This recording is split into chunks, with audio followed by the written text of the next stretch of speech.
Yes, Ellen, what is it? Mr. Vance, will you pick up the phone in your private office, please? There's a call for you. Thank you, Ellen. And if it's all the same to you, please finish that little rhythm pattern you played on the buzzer just now. It's like waiting for someone to drop the other shoe. That's what I wanted. Adds a little novelty to the pure office routine.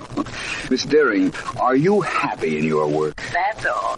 Won't happen again, Vance. By the way, it's Mr. Markham on the phone. Good. The district attorney didn't sound excited, though. Guarantee it's not a murder case. I guarantee we've been keeping him waiting. I'll talk to you later, Ellen. Check. Oh, that girl. Hello, Markham. Hi, Vance. Sorry to have kept you waiting. Miss Deering was playing games with the buzzer. How did she make out? She had the last buzz. What's going on, Markham? Nothing of any importance. We're shutting down early today. Criminals have been kind, and so business is pretty bad down here. I'd like to meet you. Can you make it? I'll check over my schedule and see. It might not be a bad idea. Hold the phone, will you, Markham? It's Miss Deering again. I'll wait. Yes? I'll ignore the fact that you didn't say thanks for my giving in to your whim about the buzz.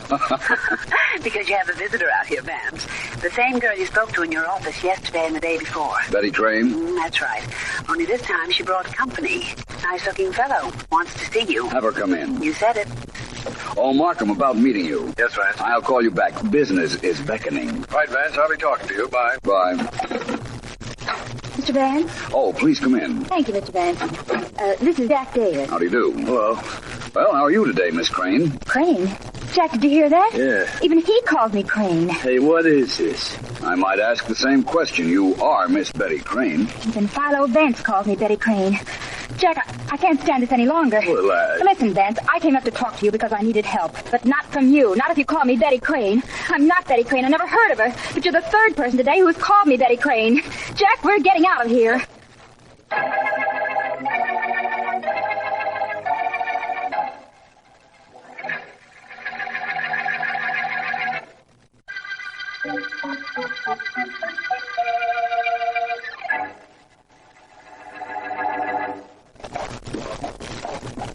The boss shouldn't have sent me to see Vance. If anybody else calls me Betty Crane, I'll hop out of my skin. Oh, take it easy, Janie. Take it easy. Come on in. Let's report to the big man. Hi. Hello, boss. Go on in, Janie. Right. Well, you two? Is the Vance all right? Boss, something's awful funny.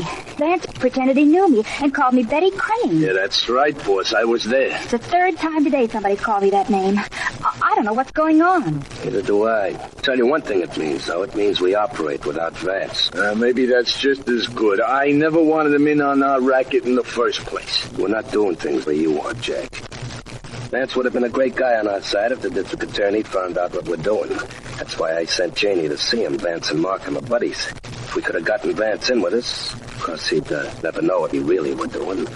We'd be safe from the DA forever. Well, it's out, and that's that. Well, never mind that's that. From here in, what's what? We proceed according to plan. Tomorrow you and I go to see our first 3 prospects and close the deals we've started.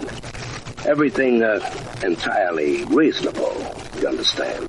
But, Jack. Yeah, boss. Better bring your gun along, in case our friends don't listen to reason.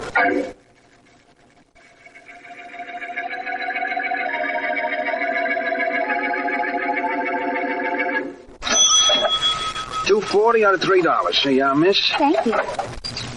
Yes, sir. What can I... Oh, it's you two, huh? Yeah, Mr. Blake recognizes us. You see, Jack? You're right, boss. That's because we got charm. That right, Mr. Blake? Yeah, I suppose so. Had a chance to think over what we spoke to you about, Mr. Blake? Well, Good. That's fine. I'm glad to hear you're going to be with us. Kind of like to have this drugstore as one of our outlets. Now, do what you're told, Mr. Blake. Keep your mouth shut, and you'll be healthy, wealthy, and wise. So the fact there's more than one way to make a buck. We'll be seeing you tomorrow night, Mr. Blake.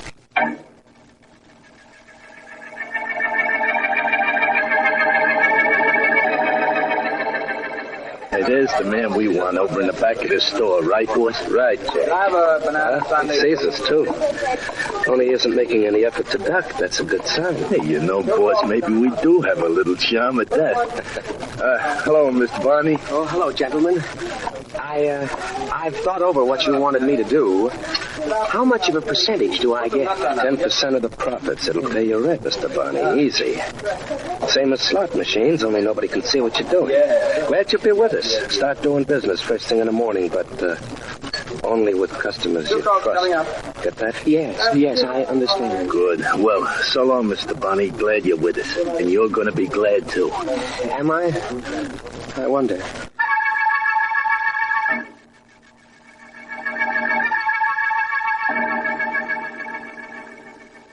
Well, last stop for today, this men's shop. Right, boss? That's right, Jack. I see our friend, the proprietor, behind the counter. And nobody else in the shop. Hello, Mr. Cummings. Oh, it's you two again. Well, charm isn't working so good here, Jack. Now, look, both of you. You came into my store yesterday. I told you I didn't want anything to do with your idea. That's right, you did, but the boss here was very nice to you. He decided to give you a day to think it over. That's why we're here. Right, boss? That's right, Jack. We want to give a man a chance to correct a mistake. Now, Miss Cummings, please be smart. You take no risk. All you do is collect. What could be sweeter than that? It's dishonest, and I won't do it. What's more, I'm going to the district attorney first thing in the morning and tell him what you two are up to. Well, now, I wouldn't do that if I was him. Right, boss? No, I wouldn't, Jack. Mr. Cummings, I wish you'd change your mind about going to the VA. Yes, I bet you wish I would, but I'm not changing it. I'll never change my mind about that. Jack? Right. Oh. I sure changed his mind. Right, boss?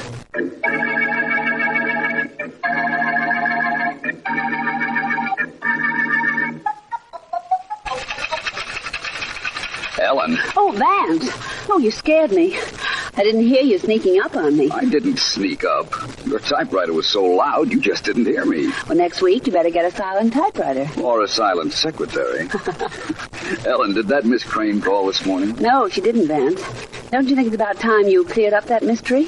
Why did she deny that she was Betty Crane or that she'd been here twice this week when she walked in here yesterday? I don't know. There could be two people who look exactly alike, you know, Vance. I once saw that in a movie, and nobody could tell me. Okay, but I saw it. What's your explanation of the girl? I don't have any. You see, Ellen, I don't make any explanations. Things explain themselves to me. They either fall into a pattern or they don't. No pattern? None that has a reasonable shape, Ellen. Now, suppose Oh, Vance, glad you're here. Well. Oh, hi. Hello, Markham. You look excited. What's happened? Somebody murdered a man named Joe Cummings in his haberdashery shop an hour ago. We need help on this one, Vance. Well, glad to hear it. What's the story, Markham? As far as we know, Cummings had no enemies. His shop was just a neighborhood store. Robbery wasn't the motive, and there is no indication of who shot him or why. Leave it to Vance. He'll find a button from the murderer's coat in the dead man's hand, or a mysterious letter that was only partly finished, or something. Not this time he won't. There's absolutely no indication of who it was that killed Cummings. None at all. Well, then there's no point in my going to the scene of the crime, is there? None whatsoever. Vance, I've come to you with a lot of involved cases, and you've succeeded in simplifying them. This one is simplicity itself. A man was killed. Somebody walked into his store, shot him, and walked out again. Now, how do you find a killer in a situation like this? You look for him, Markham. Apparently, he made no mistake committing the crime, but he either made one before or he will make one now. Killers always make mistakes, Markham. Their first mistake being the fact that they think they can kill and get away with it.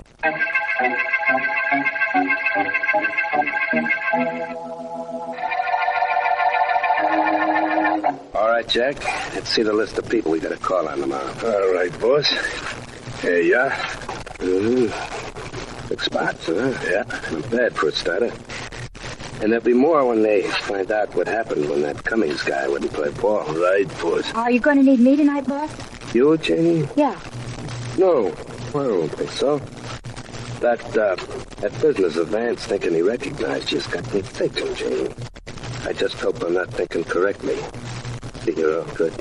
Well, I don't know what you mean. Supposing you had been to Vance's office more, that would make you a nice double-crossing dame, wouldn't it? You don't think I'd do that? And if I did, would I go back there again with Jack so Vance could make that crack? I don't know. I haven't figured out that angle yet. Jack, Give me a gun. No, Jack, don't. Boss, you're not going to kill Jane. Give me a gun, Jack. All right, boss. Yeah, but I wish you wouldn't. Kill Janie? Yeah. Not going to. Yet. But your gun killed that storekeeper Cummings, Jack. I don't want you walking around with it in your pocket. Oh. Okay, boss. Thanks for looking out for me. Oh, I look out for everybody who works for me, Jack. I take care of them all. One way or another.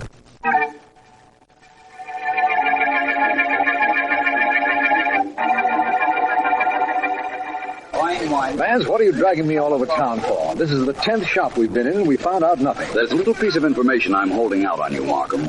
I think I know why Mr. Cummings was killed. Now, Vance, don't make me go through one of those that's impossible routines. But how could you know? I can't tell you yet. Ah, there's the man we want to see, Mr. Barney. He owns this soda store. Come with me. Of course, Vance. Only why are we seeing? You'll find out in a moment. Oh, Mr. Barney. Yes, gentlemen? What can I do for you? Mr. Barney, my name is Vance, Philo Vance. This is Mr. Markham. How do you do? We believe that you've been asked to take part in a racket that is using small storekeepers. Well, how could you know that? I haven't even started yet. I've done nothing wrong. This is it, Vance. Mr. Barney, who wanted you to take part in the racket? Who's behind it? I don't know. I don't know their names. The two men. But I didn't do anything wrong. I didn't do what they asked me to. What was that? Well, I can't tell you. I don't dare tell you. They'll kill me. They won't kill you, Mr. Barney, providing you tell us as much as you know so we can find them. No, go away. Get out. Go away from here. Leave me alone and don't ask me questions. Don't. They'll kill me if I talk. Who'll kill you? I won't answer you. I won't. I don't want to die the way Cummings did. I don't want to be murdered. Now go away. No matter who you are, go away and leave me alone. I won't say another word. You'll never find out anything else from me. Now go away. And if you won't go away, I will. Well, Markham, we've made some progress. Have we? I don't see it. Outside of the fact that there is some racket going on that utilizes small storekeepers, I don't think we've found out a thing. We're not even close to the men who killed Cummings. I wouldn't say that exactly, my friend. I'm sure I know who murdered Mr. Cummings. Now all that remains for me to do is prove what I already know.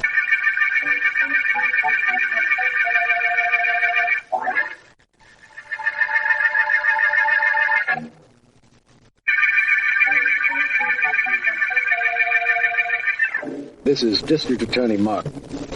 The racket murder case opened with the finding of the body of George Cummings, owner of a small men's shop. In searching for a reason for his death, Philo Vance and I found another shopkeeper who admitted he was about to do something illegitimate for two individuals, but refused either to name them or the racket. Vance is certain he knows who killed Cummings, but admits he has no proof. And to this moment, we don't know what illegitimate activity the killers were promoting. It may be going on right now in any part of the city. Anything else, Mr. Ogden? Yes, Mr. Blake. Here's a slip of paper with bets I want to make today. Please, Mr. Ogden, I'll take that paper. I'm keeping all of the slips together in this drawer here. I see. Now, suppose I win. When do I get paid off? Tomorrow at this time. Good enough. See you then, Mr. Blake. So long. Goodbye. Oh, I think business is pretty good, Mr. Blake. Now, aren't you glad I let you in on this gimmick of mine? Yeah, I guess so. I got a drawer full of slips that people give me with their money. You want to take them? Sure do. Tonight I'll figure out who wins dough, and I'll bring you that money tomorrow. 10% of my take goes to you, and no trouble to anybody. Yeah, that's the way it seems. Look, I don't want to tell you your business, and I know it isn't healthy to ask too many questions, but what's the idea of using us storekeepers to take bets? Lots of reasons. One of them is it puts me in the clear. Another one is the suckers know you, and it's easy for them to bet. They don't have to go to look for a bookmaker. No. Third reason is I got a dozen guys working for me, a dozen honest guys, you guys. So long. See you tomorrow. Yeah, so long. Hey, Joe. Yeah? Take over for me, will you? I'm going in the back. I won't be more than a few minutes, Joe. Okay. Well, Mr. Blake? Well, did you get a look at him, Mr. Vance? I did just what you told me. You did fine. Yes, I know now whom I'm up against. He has a very cute little racket, hasn't he? He sure has. Well, Mike, he has the racket, but it's time for me to make a little noise.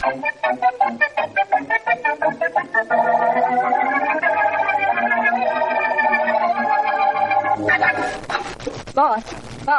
Get easy, Janie. What's up? plenty. Well, whatever it is can wait.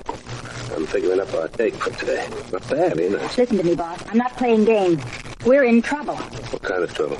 Boss, when you went in to see Miss Blake, the storekeeper, today, you made me wait in the store until after you'd gone. Well, I was just covering for myself in case Blake got gay. He got gay, all right.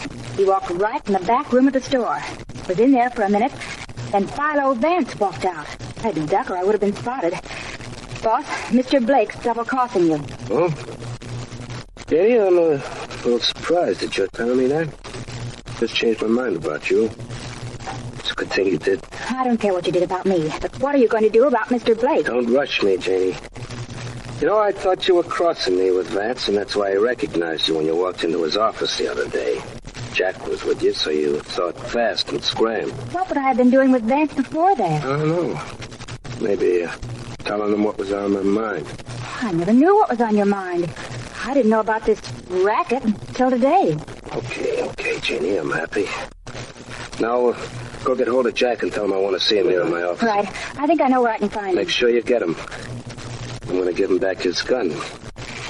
He and I are going to make sure that Mr. Blake sleeps tonight for a long, long time.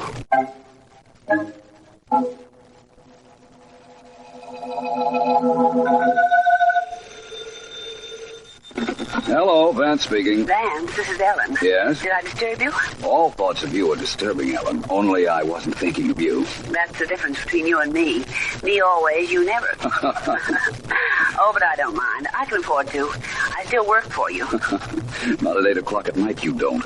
What's this call for? Well, I'm still at the office, Vance, typing up the notes on the 1-cent murder case, and I'm glad I stayed. So I'm beginning to gather from the enthusiasm in your voice. Would you care to tell me what's making you so happy? Sure, I'll tell you. I have a phone number for you to call, and I guarantee you it's going to make you happy, too.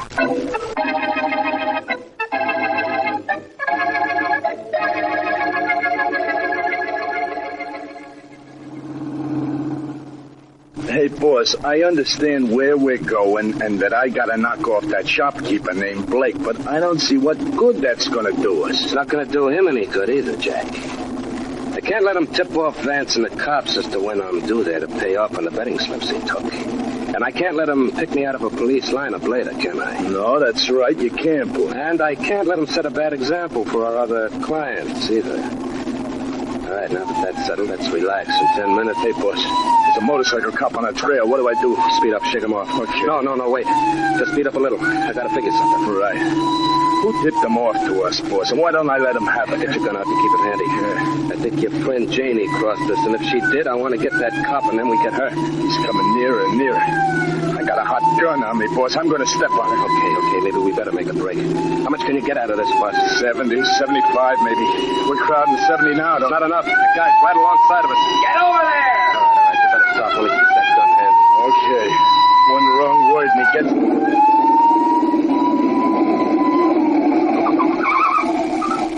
Here he comes, pulling off his gloves. He can reach his gun awful fast, boss. So can you, faster. Now shut up. Well, you two are the guys, all right. What guys? Don't play dumb, mister. You two are in a mess. Boss, wait. What's wrong, officer? What's wrong? Spotted you two characters miles back there. What is it? Gone to a fire? Your wife having a baby or the speedometer broke? We were speeding, is that all? Not all. You were going 70. Oh, were we, officer? Oh, we didn't realize it. What happens now? Nothing much. Just a ticket. Let's have your license. Yeah, here you are. Okay. And hey, you two. Cut down on speeding. Somebody could get killed that way, you know. Officer, you're not kidding.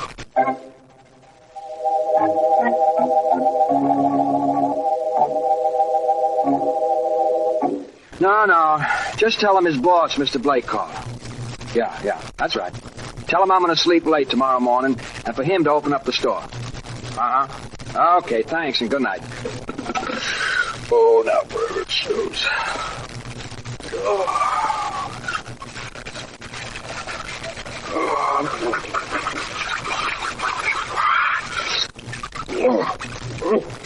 Now for a towel, and then to bed.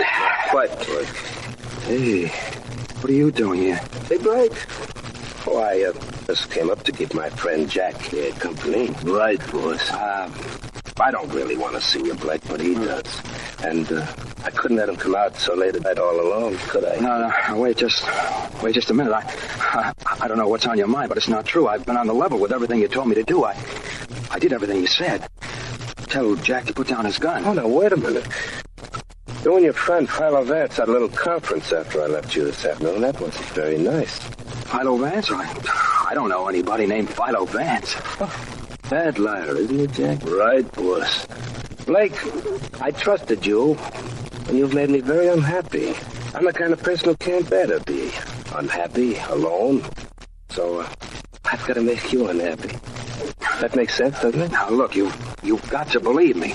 Maybe Vance wasn't back in my store, but I didn't tell him anything. I didn't tell him a thing. You believe that, boss? No. Me neither. Okay, Blake, this is it. No, wait a minute, Jack. I'd like going over to that table and write a note saying you killed Joe Cummings. Wait a minute. Don't say why, and don't try to slip anything into the note that would bring the cops down. Go ahead, do like I told you. Gee, thanks, boss. That takes me right off the spot, don't it? Practically, Jack.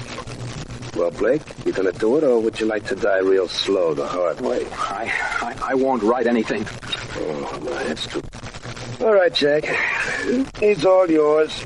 But, Jack, use a silencer this time. Let's not wake up the neighbors. Right, boy. Now, Mark, Here we now. go. Ahead, I'll handle the big one. Hey, what is... Another shot, my friend.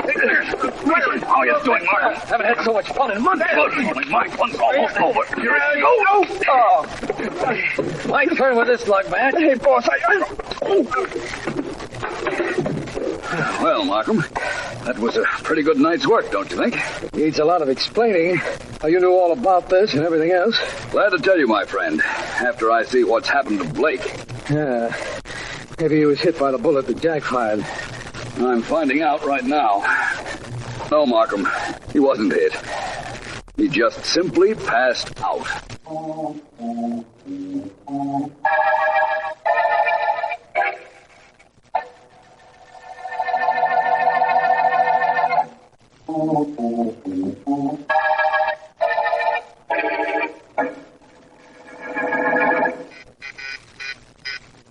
Ellen! That's better. Yes, Ellen, what is it? There's that Miss Crane out here to see you, Vance. Ask her to come in, please. I could bring her in, no trouble at all. All right, Ellen, if it'll make you happy, come in with her. Right.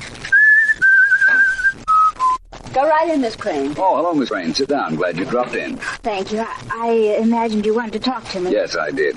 Sit down, Ellen. Must be after 6 o'clock. It is. Miss Crane, I want to thank you for your help in clearing up this case of ours. No trouble, Mr. Vance. I was glad to help. Just where did you fit into it, Miss Crane? That's what I don't understand. Well, I thought I was in love with Jack Mysterian. I was willing to do anything he told me to, until I found out what he and the boss were planning. Then I came to Mr. Vance to ask for advice. That was before you came into the office with your friend Jack, and I made the mistake calling you by name. Yes. You thought fast and pretended to get hysterical so that Jack wouldn't know you'd been to see me before. Oh, there's something else I don't understand, Vance. How was it that you and Markham got to Mr. Blake's house in time to prevent the boss and Jack from killing him? I called Miss Crane, and she told me she'd suggested that the boss and Jack silence Mr. Blake. It was her number you gave me on the phone, Ellen. Miss Crane believed they'd used the same gun that killed Cummings, which we now know they did. I called her, I called Markham, and we were in Mr. Blake's bedroom in time to prevent the murder. I had to tell the boss and Jack that Mr. Blake was in touch with you, Vance. It put me in solid and enabled me to know exactly what their next move was. No doubt about that. Well, I'm sorry your romance with Jack turned out so badly, Miss Crane. Well, I'm glad I found out what he was before it was too late. It's ended all right. And in case anybody cares, so is the Racket murder case.